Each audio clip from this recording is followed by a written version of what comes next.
Hey guys, it's American Trekkie, and before we start the video, I just want to say that coming back to YouTube has been a strange journey, let's say.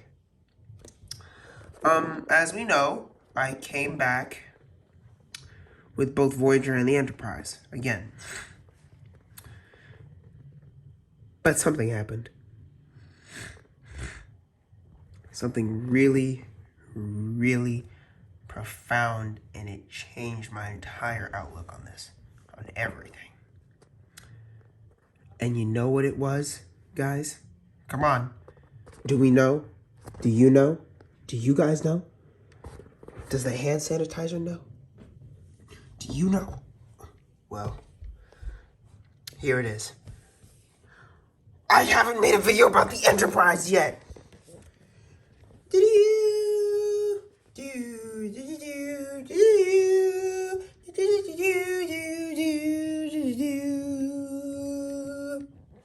Yeah. Today's video is about the Enterprise and Voyager. Now, I know I've been making a stream of Voyager videos, but that'll change. When I get a new string of pieces around, a new supply of pieces around Christmas, the Enterprise, I'll also make some well-deserved modifications and upgrades and updates to the Enterprise's frame.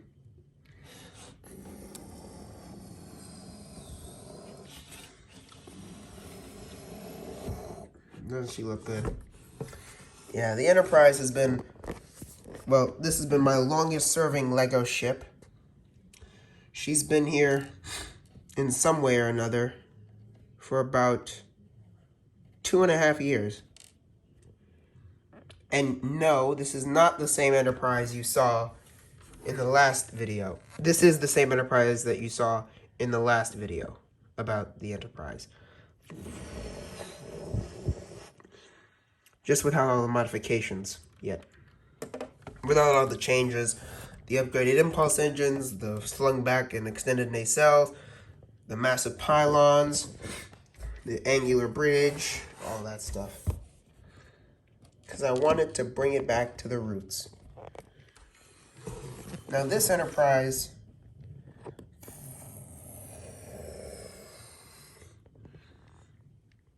I think she looks really good to me. She's got the running lights, you see? Beep, boop. And I changed the deflector dish.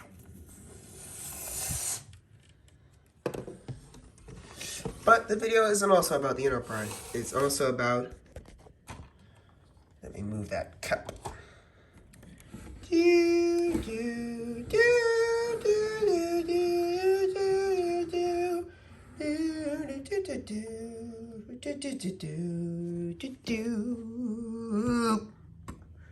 Voyager 2. You can see, let me give a size comparison. The Enterprise is a little different to compare in size. Hold on. Let me boost up the saucer section.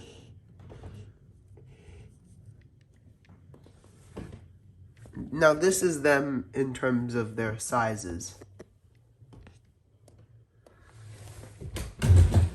As you can see, the Enterprise is definitely wider, but Voyager's got a lot of length to it.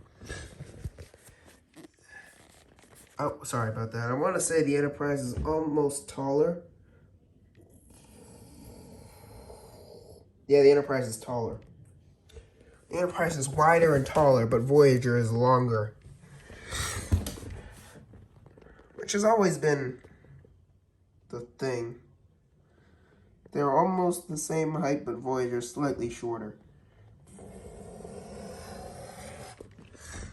Now, I've wanted to have these ships in the same area for a while. And it means so much to me that for the first time in 2 years, they are next to each other. 2 years of development has brought them back together again. And I'm just so happy. Now we've talked about Voyager a lot, and there's still some stuff I need to fill you guys in on. But this video is mainly about the Enterprise.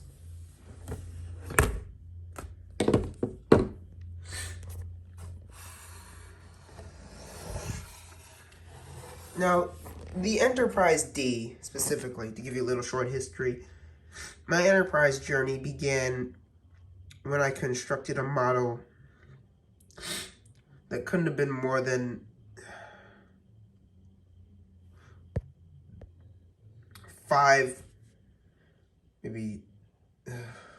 not 5 studs, obviously, maybe about 10 studs long.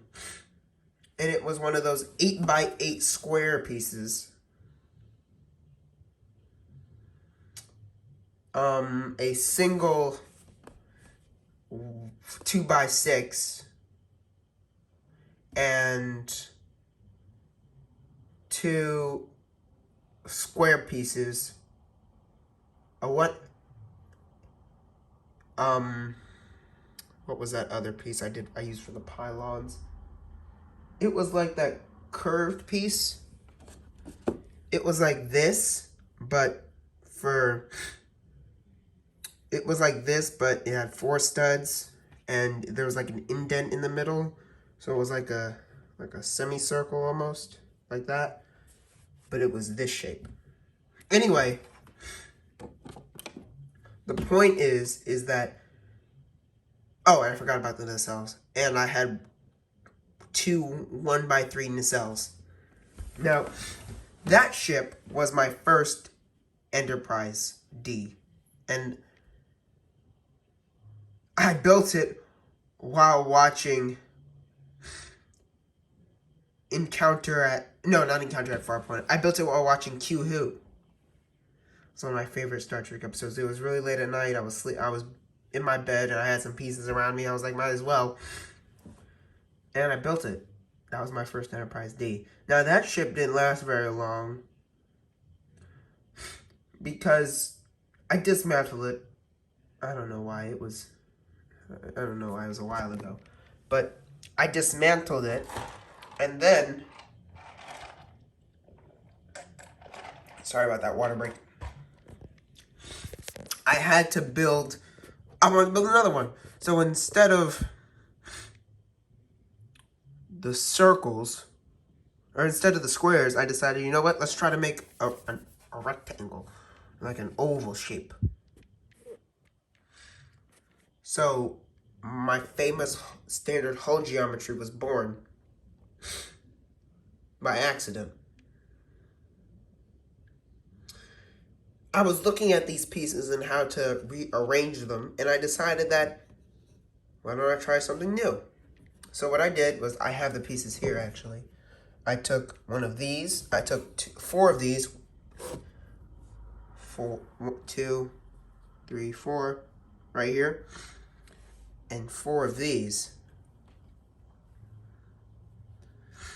And I put them together in almost like a proto version of this. It's hard to explain, but in place of these, it was the 2x3 triangles and the 3x3s here.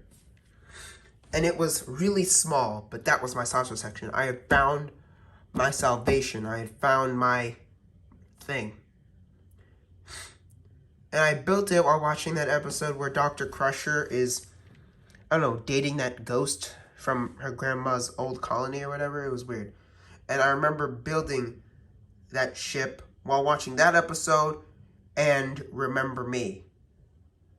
It was just awesome. Same hull geometry, except the nacelles, by this time, I had figured out the basic shape I wanted for the nacelles. Of course, they didn't look anything like that. It was dark gray, specifically that color. 2x6 for the top part of the nacelle, and just blue 2x4, yellow 1x2, and dark and kind of darkish red, like right here. for the star collectors.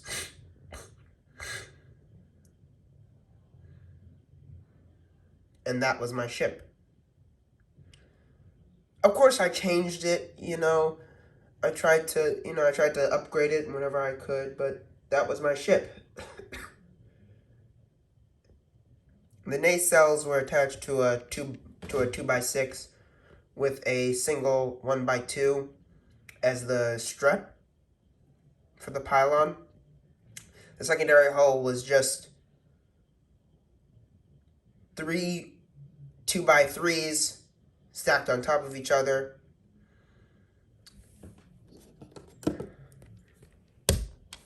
Two gray slope pieces, 1x2 slopes like this in the back, and another 1x2 red piece, dark red piece for the impulse engine, and another, I want to say like this, like I have it right here, and I want to say this piece, but also in dark red. I mean, not dark red, also in dark gray. And that was my ship. The secondary hull was the same, but that was the ship.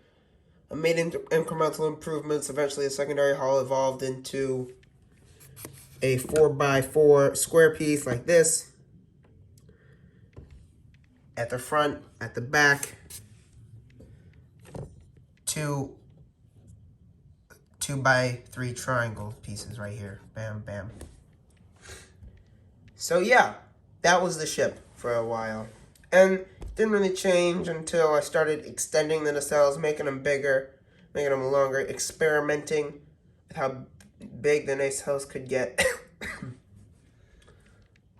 And, I didn't really stray far from that standard design element. Of course, this ship was nowhere near as good. And I didn't even add the phaser banks until 3 years ago. Not 3 years, sorry. Can't even think.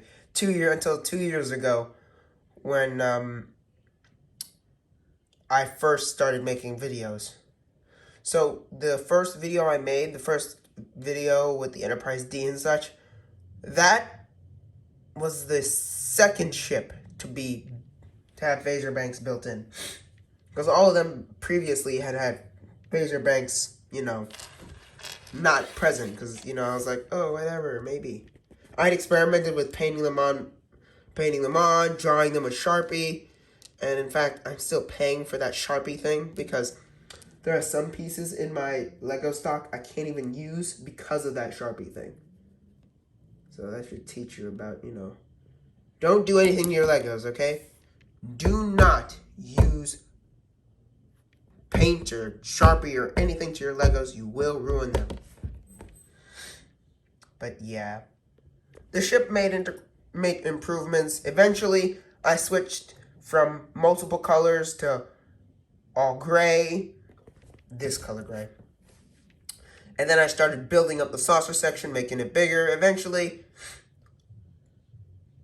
I had to make the switch from the 3x3s to the 4x4s. And the 4x4 period was difficult. The first Enterprise made with 4x4s was about 4 years ago. Sorry about that. It was maybe about this long from the tip of the Enterprise saucer section to about here. It was mainly just a test bed to see what would work and what wouldn't. I wanted to see a certain design element. I wanted to see it work. And I saw it, and I was like, oh, it looks alright. Then I dismantled it, obviously, because that's, the way things are. I built it. It looked nice. I had it for a while. Then I eventually took it apart. That's what happened back then. Now, up to that point, I had been building them very similarly. I hadn't really experimented. And by the fourth build, fourth or fifth, I needed to experiment. So I decided to try and build the flared up aft section that the Enterprise is famous for, like this. Oh, sorry, came off. Whoops. Put that back on. It goes like this.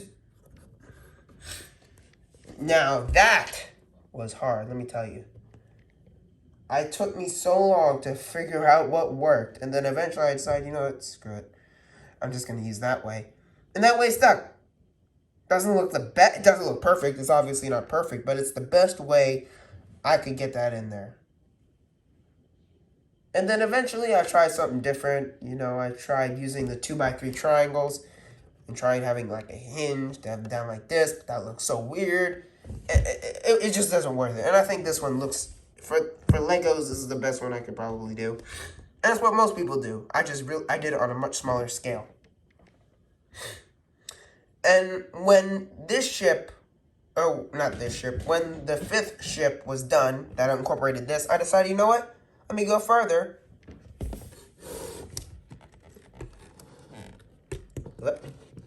And work on the saucer separation.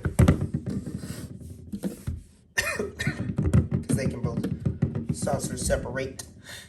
Because the saucer separation feature was really big for me. Like, I really wanted to have that in at some point. Originally, I would just have to take the saucer off. And that would be the end of it. But when I started working at it, I came out with a star drive section that would have to be, these pieces would have to be removed from the star drive section for the saucer to separate. And that was just a prototype. That wasn't even the way I wanted to do it.